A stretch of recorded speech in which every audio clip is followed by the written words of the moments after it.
Assalamualaikum warahmatullahi wabarakatuh.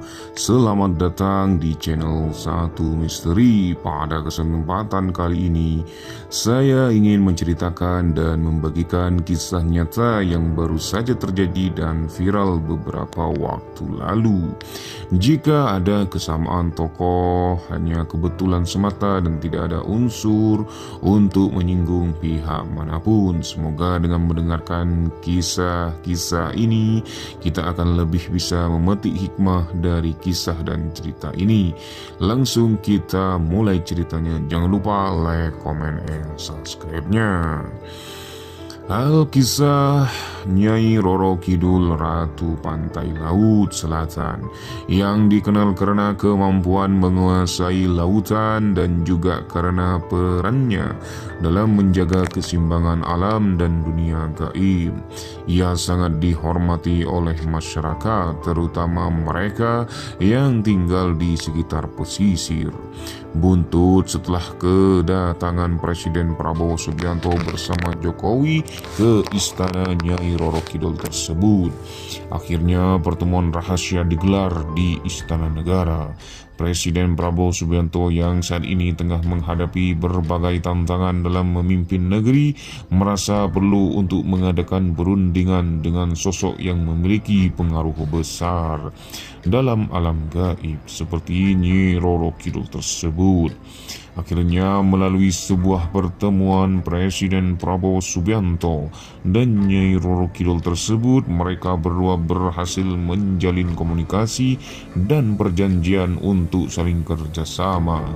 Nyai Roro Kidul meskipun dikenal sebagai makhluk gaib, ternyata memiliki rasa tanggung jawab yang besar terhadap kesejahteraan bangsa dan alam sekitar. Setelah melalui beberapa dialog yang sangat panjang, akhirnya Nyai Roro Kidul setuju untuk melakukan perjanjian dengan Presiden kita Prabowo Subianto dengan disaksikan mantan Presiden Joko Widodo tersebut. Perjanjian itu berkaitan dengan keseimbangan alam dan keberlanjutan hidup di tanah air. Dalam perjanjian tersebut, Nyai Roro Kidul pun berjanji untuk membantu menjaga kestabilan alam laut dan memberikan perlindungan kepada Indonesia dari segala ancaman yang datang dari lautan, dari daratan, dari udara, dari air, dan dari api. Sebagai imbalannya, Presiden Prabowo Subianto dan pemerintahannya juga sepakat berkenan melakukan sumpah berdarah. Walau berat, namun Prabowo Subianto dan segenap anggota pemerintahan menyetujui agar perjanjian ini berjalan sesuai kesepakatannya. Di dalam perjanjian berdarah ini tidak ada pihak manapun yang mengetahui entah perjanjian apa. Sebagai imbalan balasan, Prabowo dengan setujunya Nyai Roro Kidul turut serta melindungi tanah air selama masa jabatan orang nomor 1 di tanah air tersebut. Dalam pertemuan tersebut, Nyai Roro Kidul mengingatkan agar manusia tidak melupakan pentingnya menjaga alam sekitar dan saling bekerja sama antar sesama umat dan antar sesama bangsa, sama-sama baik untuk kebaikan bersama. Ia juga memberikan simbol kekuatan berupa tirta samudra, air laut yang diyakini dapat membawa berkah dan perlindungan bagi Indonesia, pungkasnya. Dengan perjanjian mistis ini, rakyat Indonesia merasa lebih tenang dan yakin bahwa tanah air mereka akan tetap terlindungi dari berbagai ancaman alam dan juga ancaman dari pihak manapun pastinya. Presiden Prabowo yang telah mendapatkan restu dari Nyai Roro Kidul melanjutkan kepemimpinannya dengan semangat baru, memastikan bahwa alam dan kesejahteraan rakyat tetap menjadi prioritasnya. Namun meskipun perjanjian itu terjalin antara dua nyata dan gaib, Prabowo dan seluruh rakyat tersebut, Indonesia selalu diingatkan bahwa keseimbangan alam harus dijaga, karena janji itu hanya akan berlaku selama mereka menghormati dan menjaga bumi serta laut yang telah menjadi sumber kehidupan bagi seluruh bangsa. Awal mula perjanjian berdarah ini terjadi berawal dari pertemuan antara Presiden Prabowo dan Nyai Roro Kidul, saudara-saudaraku dan sahabatku semua, di Channel 1 Misteri ini, Presiden Prabowo Subianto meskipun terkenal dengan kekuatan fisik dan ketegasannya menyadari bahwa kepemimpinan yang sukses tidak hanya bergantung pada kekuatan manusiawinya semata. Ia sadar bahwa alam, khususnya laut yang membentang luas di sepanjang pesisir Indonesia, memiliki peran yang sangat penting dalam menjaga keberlanjutan bangsa. Namun semakin tahun banyak permasalahan lingkungan muncul, pencemaran laut, kerusakan ekosistem pesisir, serta ancaman perubahan iklim yang dapat mengguncang keseimbangan alam Indonesia. Pungkasnya, suatu malam yang tenang, Bapak Prabowo duduk seseorang diri di ruang kerjanya, merenung tentang nasib bangsa dan alam yang semakin terancam. Tiba-tiba muncul sebuah surat halus namun tegas dan yang pastinya terukur, sahabatku.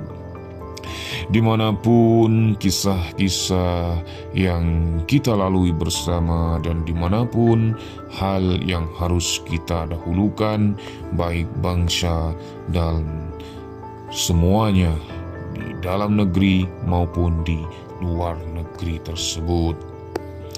Dalam pertemuan-pertemuan tersebut, Nyai Roro Kidul mengingatkan agar manusia tidak melupakan pentingnya penjaga alam, lingkungan, darat maupun sesama prioritas bangsa-bangsa yang ada di luar Indonesia juga, dikarenakan Bapak Prabowo adalah salah satu Presiden Republik yang sangat dramatis, membela diri, dan yang pastinya sangat diusungkan, sangat diprioritaskan bagi bangsa negara yang pastinya. Oleh karena itu, fokus kepada tujuan, fokus kepada rintangan, dan fokus kepada semua hal-hal yang menjadikan bahwasanya seseorang menjadi hebat, seseorang menjadi takluk, seseorang menjadi baik, agar semuanya ikut baik pula. Nyai Roro pun menggoreskan tanda-tanda tangannya dengan pena membentuk ikan pari yang bercahaya hijau. Prabowo mendatangi juga naskah yang sama dengan tinta hitam dari bulu merak yang disiapkan oleh sesepuh-sesepuhnya, oleh jajaran-jajarannya. Setelah perjanjian selesai, Nyai Roro Kidul pun memberi sebuah pusaka berupa salah satu hal yang sangat spesial sekali, bisa akan melindungi Prabowo, Bapak Jokowi, dan bangsa Indonesia selama mereka menjabat dan mereka memenuhi perjanjian yang harus dilanjutkan nantinya.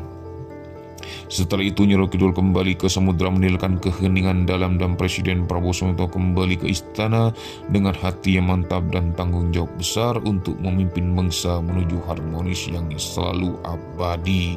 Sejak perjanjian ditangani, Prabowo Subianto berkomitmen menjalankan janjinya. Ia membuatkan kepada Nyai Roro Kidul, ia segera mengeluarkan kebijakan baru untuk melindungi laut dan ekosistemnya, larangan eksplorasinya berlebihan, dan pemberantasan penangkapan ikan ilegal, korupsi, sedangkan perlindungan terhadap budaya dan adat maritim diterapkan, harus ditegaskan dan harus dikuatkan untuk menjadi benteng utama. Namun tidak semua pihak mendukung. Beberapa konglomerat juga besar yang telah lama mengeksploitasi sumber daya laut merasa terganggu.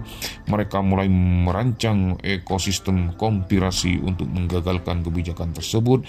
Namun apalah daya, di tengah-tengah situasi politik yang sangat luar biasa ini, tanda-tanda alam mulai berubah. Laut yang sebelumnya tenang tiba-tiba bergelora, ombak besar menghantam beberapa wilayah pesisir.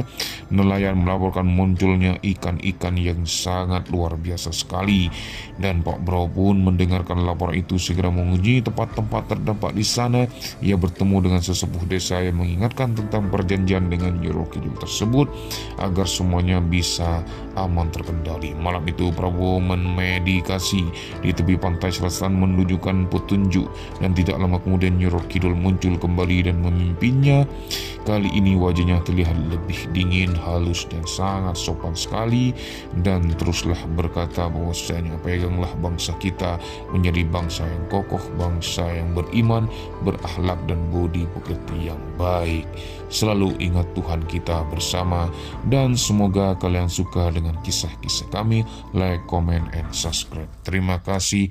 Wassalamualaikum warahmatullahi